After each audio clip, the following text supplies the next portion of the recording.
and we can just sit here and start our conversation. Okay.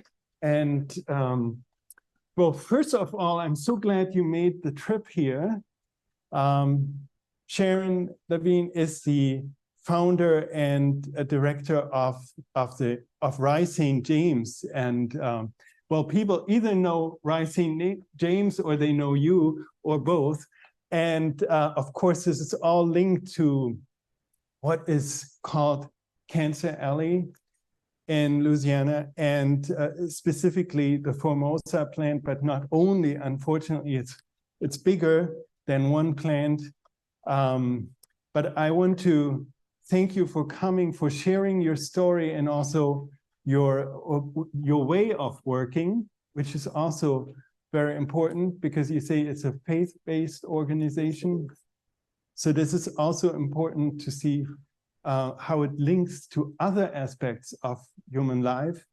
And yeah, I wanted to just hear from you, when you heard this is a forum on environmental and climate justice, how did you feel about this being connected to your work? How do you think you're connected to the topic?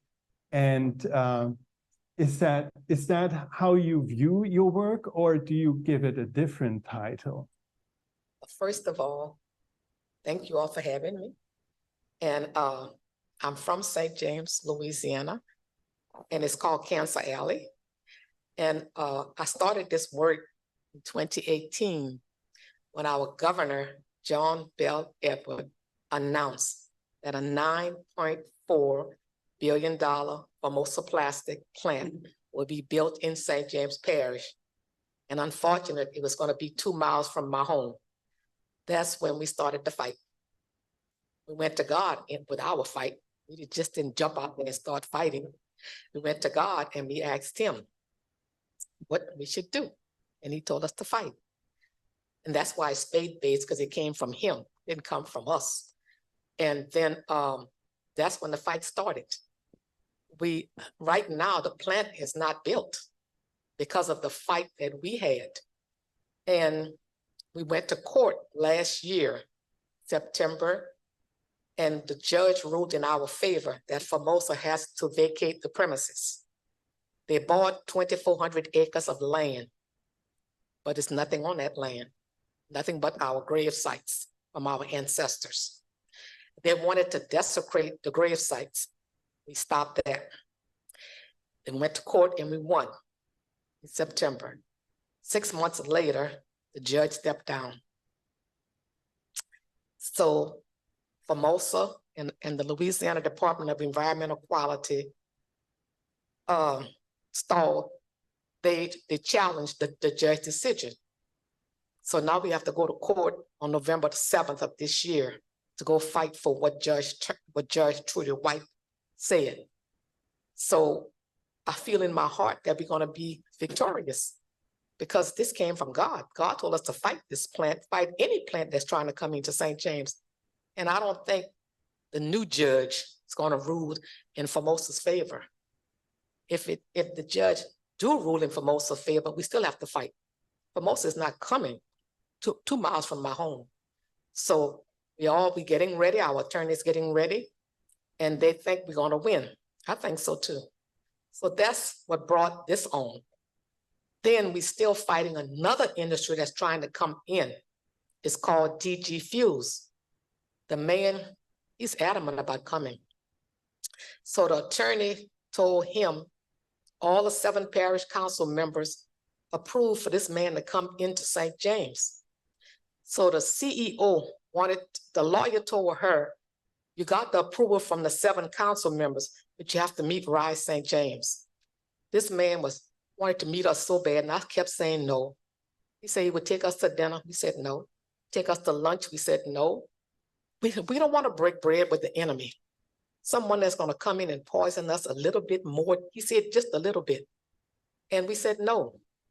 So we met with him Monday in my garage.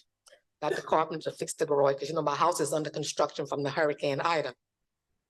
Fixed the garage. He came Sunday, fixed the garage up, and the bathroom and everything is fixed nice. So we put tables and chairs in there. for him to sit down.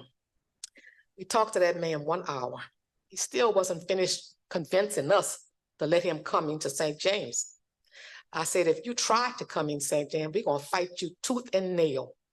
He trying to tell us about it's gonna be little bit of emissions, and I said, you're 20 years too late. Your industry sounds good. You're gonna make jet fuels, that's fine. He said, what can I do to make you change your mind? Everybody in the room said no. He said, I said, well, you get rid of Mosaic, get rid of American Styrenics, get rid of New Star, get rid of Coke, and we'll welcome you with the red carpet. He said, I can't do that. I said, well, you might as well leave then. You're not coming here. So we have a commercial that's out. The commercial was on CNN. We're trying to make more commercials. We made yard signs. We put them all down in the community. He talked to some of the community members, and he said that some of them want jobs. Yes, we do need jobs, don't get me wrong, but we need life. We need to breathe clean air, drink clean water. Then you bring in these jobs. So that's his argument, we need jobs. So that's where we stand right now from Monday. And now we're getting ready to go to court on the 7th. We've been fighting ever since 2018. When the governor announced that Formosa was coming. We got rid of Wan Chemical. We got rid of South Louisiana methanol. Now we're gonna get rid of Formosa. And DG Fuels is not coming in. And I promised him that. Didn't need to go on and on. No, that had to come out. That had to come out. So, Sharon, well, I have several questions, but one is, some of these companies are international companies, right? Not all of them, but some. And so how do you deal with that? Because you can't reach easily, at least the managers, the owners. How do you reach them if they only have their local subsidiaries where you are? How do you deal with that? Just stand firm and we pray. We always pray first. But one of the members that was in the meeting with us on Monday, he said, boy, this is big. The CEO of the company, he didn't send a representative. Said, no, the head man came, but he thought he could convince us, but he can't. We all said no, and he want to meet with us again. And I told my team, we're not meeting again. I can't take this anymore. I got to pray so hard to be calm. I could have choked the man. I wanted to kill him, but I can't do that. So I have to pray. So I prayed real hard. So I was calm, and everybody commended me because I was calm. But I was about to jump at him, but I didn't. I was proud of myself. So I can't meet with him again. No. God knows what I might not do to this man. No. We told you, no, you can't come here, so go somewhere else. So I asked the man, why not build in the 1st and 2nd district? That's white areas, we in the black areas. So he said, everything in this area is already set up. The pipelines and everything is already set up. And the terminals are set up. So if you go to that district, you have to set up all those things again over there. So set it up over there. And we said, we are full. We don't want any more. This man has a company in Maine. He said, go back to Maine and go build another one in Maine. And I said, our attorney general just won as the governor of our state, Jeff Landry. He's no good. And so he gonna welcome these industries. But you have to go through us, put it in your neighborhood. If you want DG Fuels, put it in Lafayette, if that's where he's from. Don't put it on us. We have 12. We have 12 industries within a 10-mile radius. We have pipelines and everything going through the grounds and stuff. So we said, no, but you're gonna still jump over us and go. I don't think so. God didn't put this fight in for us to stand back and let somebody else come in. I don't think so. So we told him no. So he insists on meeting again. So I told the group they can meet, and they said, no, if you don't want to meet with him, we're not gonna meet with him either. Because they know I'm gonna stand firm. Nobody else is coming in my backyard and polluting me anymore. Our water's brown because of the chemicals they're dumping our river. For years, they were dumping benzene in our drinking water. And we were drinking that water, not knowing benzene was in the water. We can't have a garden anymore because the soil is polluted. The air is polluted. So you want us to die even quicker? We have so many people that's dying right now as I speak. We have a funeral Saturday. This man was a deacon in the church. He found out he didn't want to go to the doctor. And he went to the doctor, he found out cancer was all over his body. So his funeral is tomorrow. Mm-hmm. We just buried another man. His name was Mac. Mac was my friend. Mac had stage 4 cancer, bone cancer. He lived 10 years. He died. His mama died 3 months prior to him with cancer. After Mac died, a week later, his sister died with cancer. How many more have to die because of these politicians? Our parish council voted yes for everything. This morning, I was telling Leroy, this morning when I woke up, I went back to sleep and I had a dream that our council chairperson is a female, the only female on a parish council. Me and her were arguing in my sleep because she wanted to put the plants in there. And I was telling her, no, in my sleep. I said, I have to stop this. What am I too much involved with this? Why should I be dreaming about her? I want to dream of coming over here. And I said, my God, I'm dreaming about Vondra. I must need to meet with her and tell her, you are wrong. In a dream, I told her that because me and my daughter was on the phone with her talking about not to let this plant come in and not to vote for Coke to get an expansion. And she, well, I can't go over your councilman and all this craziness. So I think I had a dream because of that, because they went to court on the 27th of September because Coke methanol is built in St. James, bought our high school, threw us out, bought our high school. They want to expand. If they expand, it's going to bring 3,000% more pollution if they expand. They want to bring pipelines through the wetlands. This man had cattle that drank the water from that canal. When those pipelines burst, the cow's going to drink that water and die. So, and this man will have to move because he can't live there and raise his cattle. They want to put, they want a tax exempt, $7 million, $7 million something dollars over a 10-year period. When that money could go to our schools, that money can go to the sheriff department, it can go to the parish officials, but they approved this man not to pay these taxes. But we have to pay taxes, and our taxes are always going up. So all 7 of our council people voted in favor of Coke. That's a letdown. So you know what we did? On October 14th, the one that's in my district, we voted him out. So he's gone. He voted for Formosa Plastics to come in St. James and pollute us, and he live in the same district that I live in. But he's out. We got rid of him. Bad. So Sharon, thank you. And to bring us to maybe what would be the form that justice would take? Like if you have blank slate, you know, you can tell people where to have plans or not plans, where to have pipelines or not pipelines. Mm-hmm. We talked about this a little bit, what your vision is for just and prosperous and healthy St. James. My vision is for where we have 7 districts.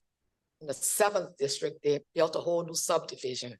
We don't have that in the 5th district. Our councilman never asked for anything. So we want to make a subdivision where people can build houses and come back to the 5th district. We want to have stores again. They bought all our stores out, the industry did. And we want to educate the public on what's going on. They don't know. And you know how I know they don't know? Because I didn't know. When I first started this work, I didn't know nothing about industry. I thought we were living a good life until I found out we were drinking benzene. And then I want our community back again. I want us to be healthy again. I want us to raise a garden again, raise chickens again. Let's eat off the land like I did when I was a little girl. We were healthy back then. We weren't sick. We always, my daddy would, whenever we were sick, he would treat us with home remedies. We didn't go to the doctors. Now I'm at the doctor all the time for every part of my body because my body is polluted. And it's not just me. Even the women when they become pregnant, they have miscarriages. We had 5 women in 1 year had miscarriages. Then when they got pregnant again, they had preemies. Babies had to stay in the hospital for 2 months or so. So we want to bring life back to St. James in the 5th district and stop all these polluters. If the polluters will come in, they will lie to you and tell you that they will not pollute. They're going to be a good neighbor. And my daddy, when he was alive, when the first industry came in, they welcomed the industry. They sound so good, it's going to have jobs. That was nice. But when they continued to add on, expand, and started to pollute, they didn't know. And we just finding out about these things that we being polluted. We didn't know. We passed by the plant, you smell something, what is that? And we go it on by. Now you smell it, it's so strong, like if you're talking, it goes to your throat. It irritates your throat, irritates your eyes, it gets in your hair. Particulate matter, 2.5. I didn't even know about that. The scientists that we deal with told us about these things. And then they still want to bring more in.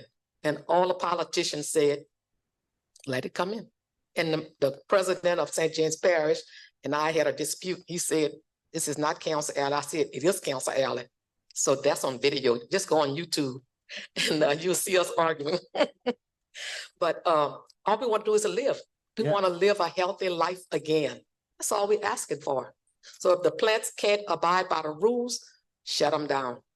Thank you. Thank you, Sharon. You're welcome. And you're welcome. Yeah. Jacqui Patterson, I hope you can hear and see us. I can hear and see you beautifully. Thank you so much. Can you hear me okay? Yes. Okay. Have the two of you ever met before?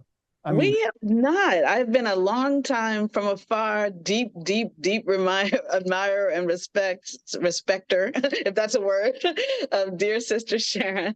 Oh, I see you better now. I can only see your silhouette. And so it's an honor to share this virtual stage with you. Same here. Thank you.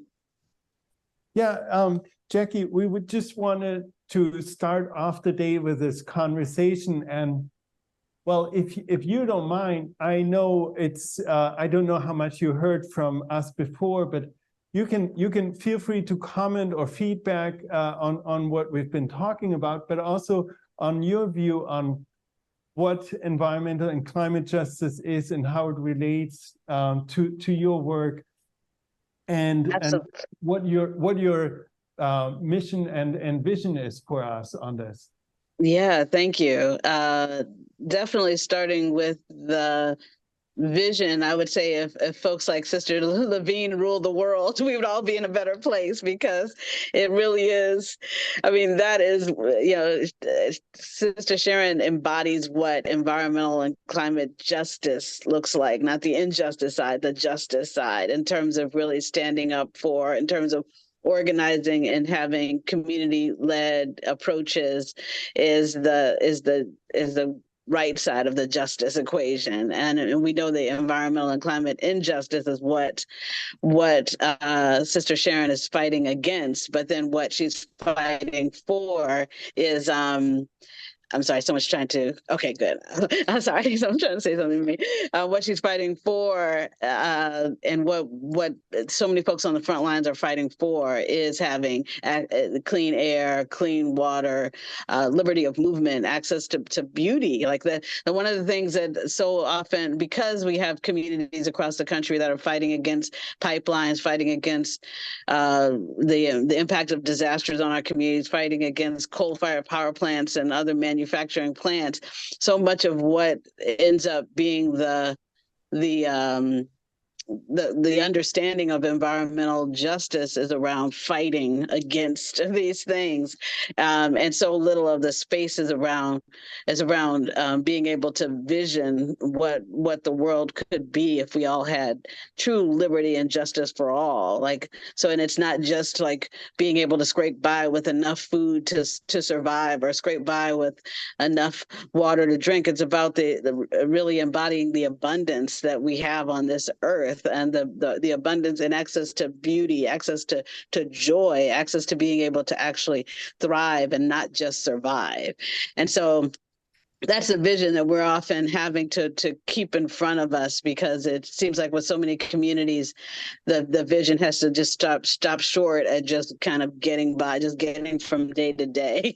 And so I appreciate the work and the vision of Rise St. James under the leadership of Sharon, Lavigne, and so many others, communities that are doing the same, both the fight and the visioning for what could and should be. So that the work of the Chisholm Legacy Project is working with such communities across the country, communities like Sand Branch, Texas, that hasn't had running water since the mid-'80s, communities like Ironton, also in Louisiana, which has been beset by these disasters and also surrounded by industry, and where even with the most recent disaster, not most recent, but a couple of years ago, where they still have ancestors who have been unearthed from their graves and still haven't been laid back to rest again because of the disasters that unearthed the graves there. Communities like we lost you. Oh, really? Oh, no. I still have maybe you. She will come back. I think we can, but this was very interesting, very impressive. And so thank you, Jack. Thank you, Jacqui. And no, I think at one point you touched on, and we talked about it yesterday a little bit, is also the solidarity, working with other communities affected, reaching out and being there for others. I mean, we talked about this, the importance of not just looking at your own needs, but being there for others. Maybe you want to come in on that a little bit, how this both defines your work, but also drives you in your nonprofit work and overall approach to. I think we lost her, but we are still here. I'm here via audio only. Sorry, you just lost my visual. That's great. I'm so glad that frozen image is gone. But keep going. That's great. Yeah, if you heard me, you can both expand on this, the importance of solidarity and being there for others and working with others. And Sharon, if you want to talk about this. Well, we have other organizations that came on board with us to help us. When we started to fight, a lot of people came. I didn't know we had so many organizations in Cancer Alley. They came on board with us. They helped us. We went to the meetings. Some of them spoke at the meetings. The parish council wanted to know why we're outsiders speaking, because they care about us. They wanted to help us. So we had marches. We had a march in May of 2019. To the governor, and didn't speak to us. Then we had another march in October of 2019. We went to the Capitol, to his office. He went out the back door, keep from speaking with us.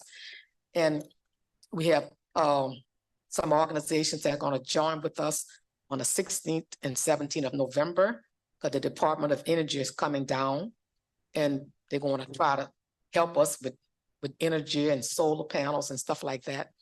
So that's a good thing. The only thing that's bad about it, with the Justice for them money, we have to sit down with the enemies, the industries, and talk to them, compromise with them, and form a grant with them. That's the part I don't like. So my other members gonna do that. I'm just gonna be in the background because I can't sit with the enemies. And so she says, still sit with them and just tell them what you want. They already have a lot of money. They have billions of dollars. We don't have any money. So why should we have to divide stuff with them? So I'm not for that. But we have a lot of allies. We have the Poor People's Campaign that's behind us. Even Michael Regan from the administration, from the EPA, he came down to St. James to see what's going on. And he said, it touched his heart. People that hear about Cancer Alley, you need to come and see it. My town is in the middle of Cancer Alley. We have other areas in St. Gabriel. You pass on the highway, you're going to smell that ethylene oxide is in the air. My attorney said they shouldn't be inhaling that. The plants don't care. People live there, people dying. One lady, she's a leader. She's always at the doctor's office. Whenever I call her, she's always sick. Something happened to that lady. There's nobody to fight in that community. And we have another area called Alson. The lady was on a call with us yesterday. She's crying for help. She reached out to Rise St. James to join with us to help us. And we're going to get even stronger, especially if more plants want to come in. Donaldsonville, which is Ascension Parish, they have 7 plants coming in over there. And there's a Formosa that's trying to go in Donaldsonville. That's a 15-minute ride from my house. So that's not far. So, but we have a lot of allies and we work together, and all of us is in this together. Great. No, I think that's definitely important. Also, of course, important for you to reach out to other communities, even outside of Louisiana, outside of the region. And Jacqui, if you're still here, if you can hear us, you're more than welcome to come in. I know you also have limited time, so make yourself heard. We will just cede the floor whenever you feel compelled to come in. Thank you. No, I feel bad being late, so I can stay as long as you need me to. And for my technical difficulties, so embarrassing to just be this big black square, although I like the black part.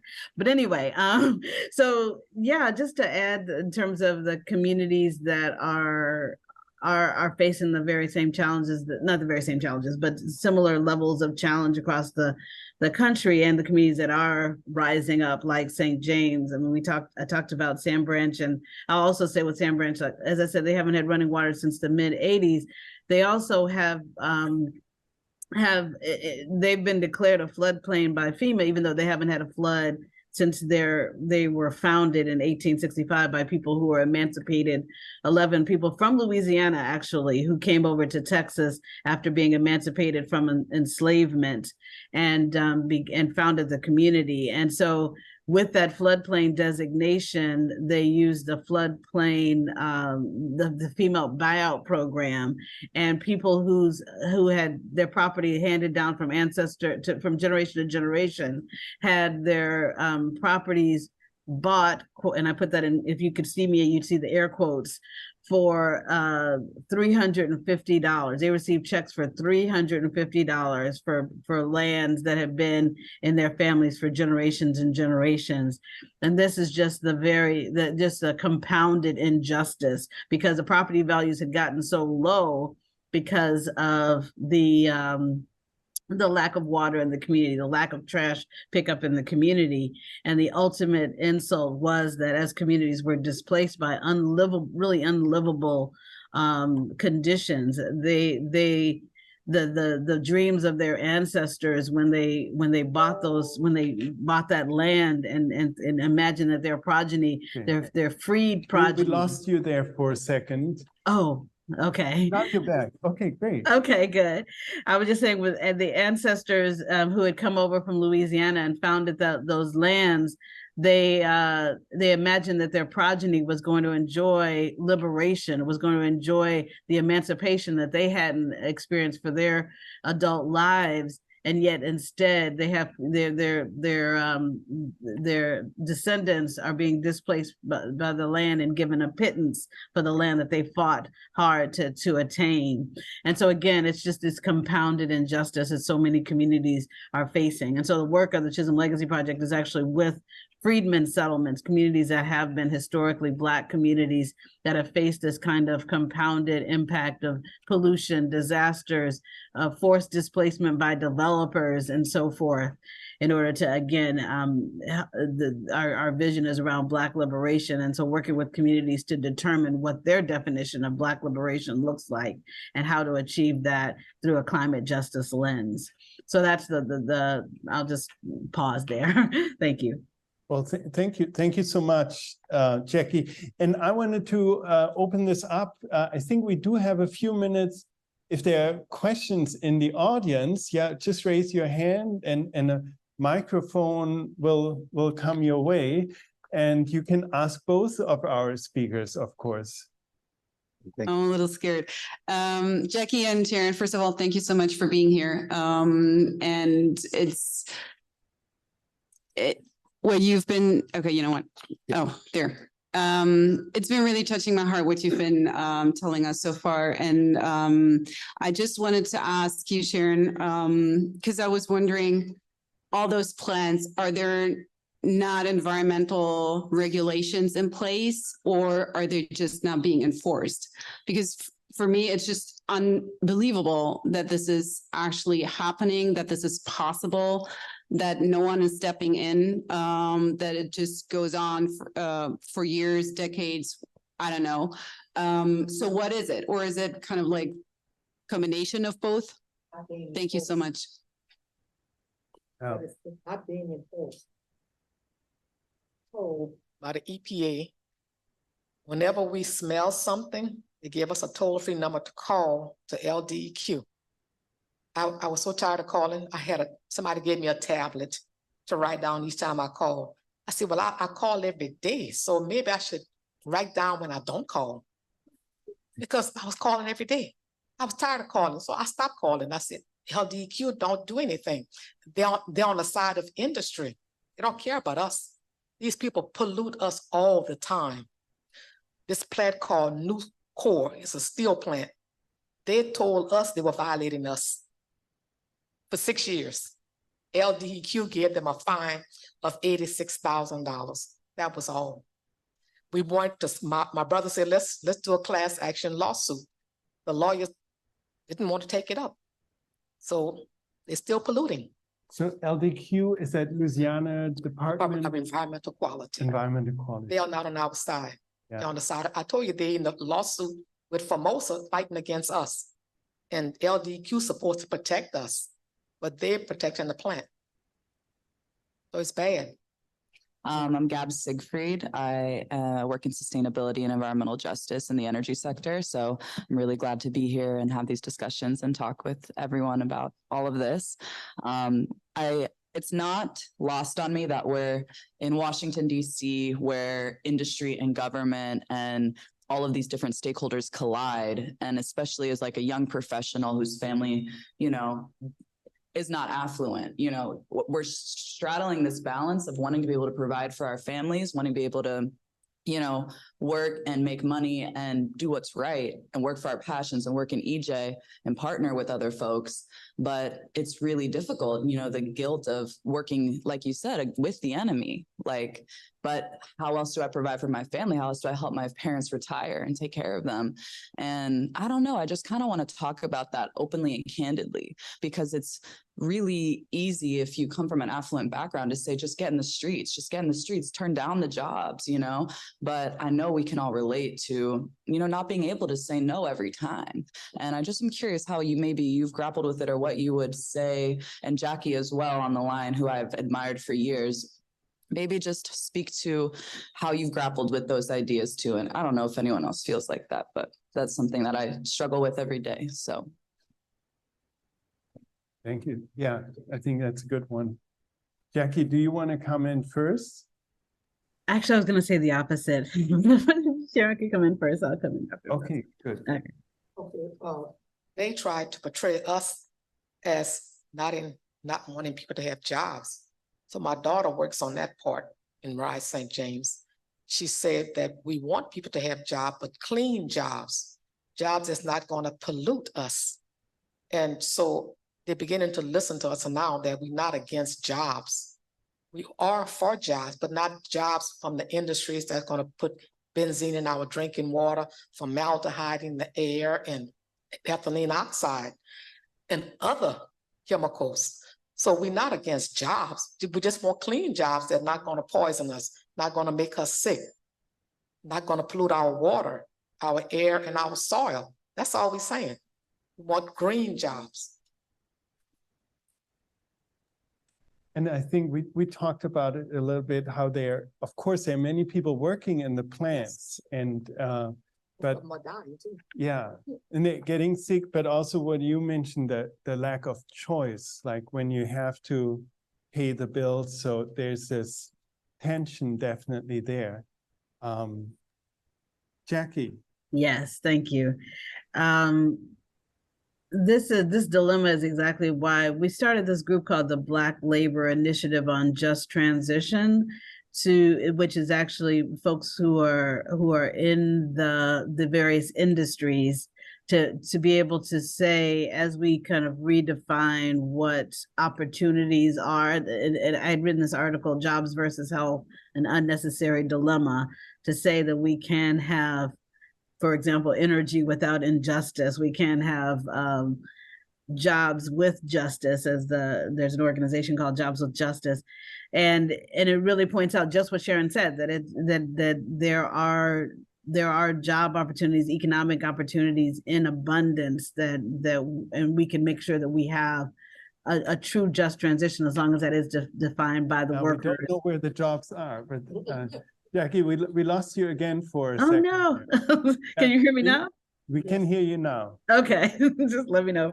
And so with that, the initiative on just transition is with folks who are in the industry, everyone from the National Coal Mining Association to the U.S. Steelworkers and others, coming together to say, how can we actually make this transition where the next opportunities aren't even just jobs, but actually people who were employed in the various rungs of the energy sector and other sectors that are polluting now can be business owners in the new energy economy, in the new sustainable economy, because these are folks who are at the intersection of their communities being the ones that are being polluted on by the very industry that they're working on, but yet them relying on that income to put food on the table. So really, they are stepping forward and saying there's a way that we can have this all. We can have the energy we need, we can have the food and the transit that we need, and we can do it in a way that is sustainable.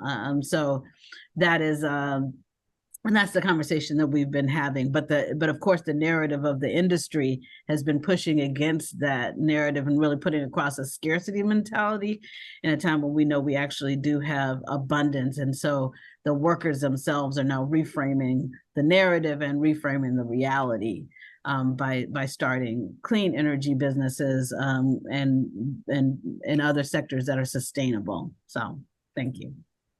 Yeah, thank you. I think that's a very good point, right? This permanent narrative of scarcity and insecurity, which is how I see it, really used also or instrumentalized, because in reality, you mentioned this, the land is abundant, it is very fertile land, and there is so much that could grow good things. Hi, my name is Jana Keck. I'm a historian at the German Historical Institute here in Washington, D.C. And you said, Sharon, that one of your objectives is educating the public, because a lot of people just don't know. And we've seen it with this issue. It's always like just bringing the facts to the people doesn't convince all of them. So can you share some of like the platforms or the tools or the way that you found useful in convincing people? First of all, our team would walk the streets, go from door to door, and let people know what's going on. We talk to the people, and we give them flyers, information about what's going on. And we have volunteers that come into town to come and help us walk the streets. We would try to put it in a church bulletin. We would go to the parish council and speak up and try to educate them also. We put it on social media. We try to do a live stream, stand out by the fields to show them where Formosa want to be built, and let them see that this is that this is the land, the 2,400 acres of land that they bought. And the people don't know. The people that lived there didn't know either, just like I didn't know. And then we educate them, and they come to us and tell us, thank you for letting us know what's going on, because our politicians don't let us know. Our parish council members, they don't even call meetings with the community to let us know. Whenever we find out something, it would be too late. They would already approved it, and the plant would come in. So we do it ourselves. We do it on social media. We have, just like I said, we have a video out now for 30 seconds. I know it costs a lot of money to do these things, but people give us a few dollars, and that's what we use the money for mostly, for social media, for getting the word out. And we also did a coloring book back for Black History Month. me and my daughter and another girl, we put together. And I was the grandmother in the coloring book. And we had the captions at the top of the book, and children could read it and they could color the pictures. And they were grabbing those books. So that was the first of our coloring book. We have 2 more to do, but we haven't done it because we were so busy doing other works, trying to keep these plants from coming in. So that's where our focus is right now, to keep this other plant from coming in. Great.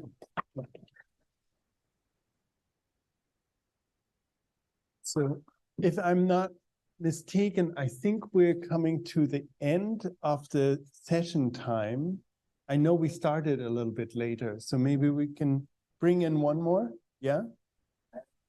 Yes, of course. Even, yeah, you hold the microphone. So how can we prevent that? The real power lies over here, actually, but thank you. So my name is Brendan. For those of you who've come in during this first session, I work with Max at POCACITO, and it's an honor to be a part of this conversation. It's really wonderful to hear you speak again. Thank you, because you were with us a couple of years ago when it was all online, which was sort of the inspiration to keep this conversation going.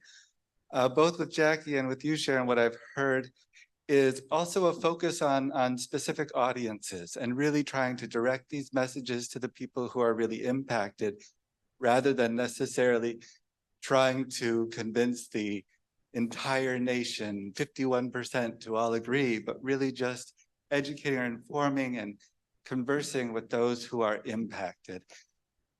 Can you talk a little bit about that, about what it means to have these engagements with the people and the realizations of how they are impacted by these situations? I think it's so wonderful to give people that kind of knowledge that they can immediately turn into action, turn into their own ideas of what and how to change their communities and how they want to live, imagining it again. Well, we have a meeting every month. Rise St. James give the community a meeting, and we educate them at the meetings. The last meeting we had our attorneys was there, and our scientists was there, and the people from another parish were there to tell us about their cry. And we almost cried in the whole meeting because the stories are so sad. And our attorneys said that they were going to reach out to them to help them also through Rise St. James. So we got to change our name from Rise St. James to Rise St. James, Louisiana. Just got to get the lady who did the logo got to find a lady. Haven't found her yet. So we're working on that also. So we're going to branch out even more into the state of Louisiana, because people are calling us to help, and other people calling us so they can help us also. So it's both ways. So yes, and we also try to put information in the newspaper, in our local newspaper. We're gonna put the one from the meeting we had with the man from DG Fuels. We wrote a letter, a nice long letter, and we told him at the end, Mr. Darcy, stay away, and laughed, but I was serious. And so that's going in the paper the next week. Then this week, we're gonna have another article in the paper to show the effects of DG fuels and the chemicals. My daughter drew it while I was on the plane coming up here. She sent it to me to approve it. And I told her I saw one error, so she's going back and change the error. And we're going to put it in the paper also. We're going to put one each week to let this man know we mean business. When we mean business, you're not coming here. Thank you. Thank you.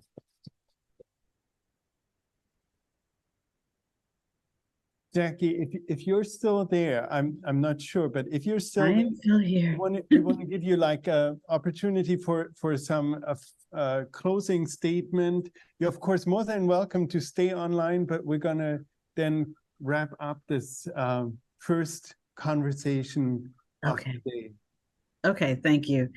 Yeah, so I just wanted to affirm also with what Sharon just said, because that's exactly the method, you know, again, just following in the footsteps of folks who are leading, that we utilize, because it really starts and ends with vision. And so when we're working with the different communities who for some of the communities we're working with, we're walking into the community that isn't already organized at all. And what's important then, what I want to leave us all with, is the importance of having community come together and share their vision, and to organize around that vision. And to also, one of the things that's been interesting as we've gone from community to community, doing these visioning sessions, helping people to develop strategy, and then connecting with the resources. And Sharon is already at the place where they're connecting with resources, whether it's scientists or legal support or otherwise. But it all starts with what the community wants and what the community's vision is for itself. And so just so happy to see you all here attentively listening to the wisdom that Sister Sharon is sharing, because this is the way to our collective liberation. So thank you all, and I look forward to staying in relationship with you all. Thank you.